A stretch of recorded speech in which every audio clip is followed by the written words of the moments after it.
এক চোর এবং স্বামী স্ত্রীর ঘটনা। স্বামী আর স্ত্রী প্রতিদিন ঝগড়া করত। বলে স্বামীও যে ইনকাম করে স্ত্রীও ঠিক একই টাকা ইনকাম করে। একজন বলে সংসারে সমান অধিকার, আমিও যা করব তার অর্ধেক তুমিও করবো। এমন অবস্থায় হঠাৎ করে চোরেরা ফাঁদ পেতে রাখলো, কবে একটা ঝগড়া হইবে, কবে ঢুকতে পারবো।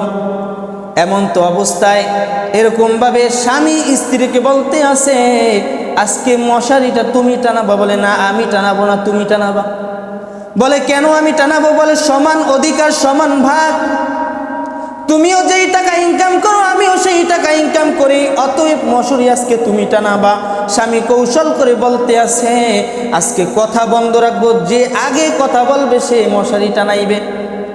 এদিকে চোর কান পেতে রাখলো, কি ঝগড়া হইতে আছে।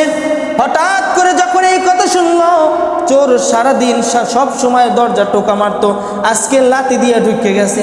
চিন্তা করছে কথা যে বলবে সেই মশারি টানাইবে।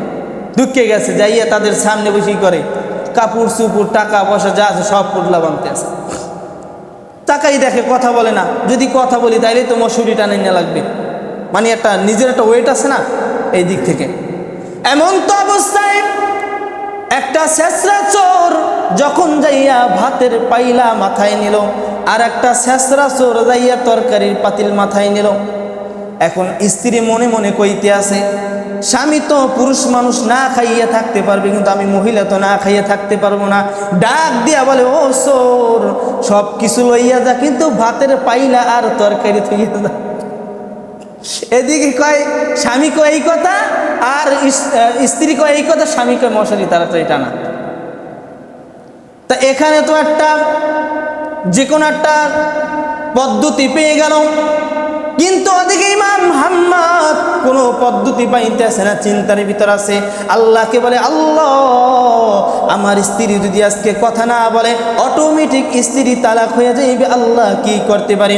হঠাৎ করে গভীর রজনী ডাক দিয়া বলতে আছে, মনে মনে চিন্তা করতে আছে, আমি তো কোনো উপায় খুঁজে পাইতে আসি না, কিন্তু আমার ছাত্র আছে ইমাম আবু হানিফা রহমাতুল্লাহি আলাইহি, তার কাছে যাই।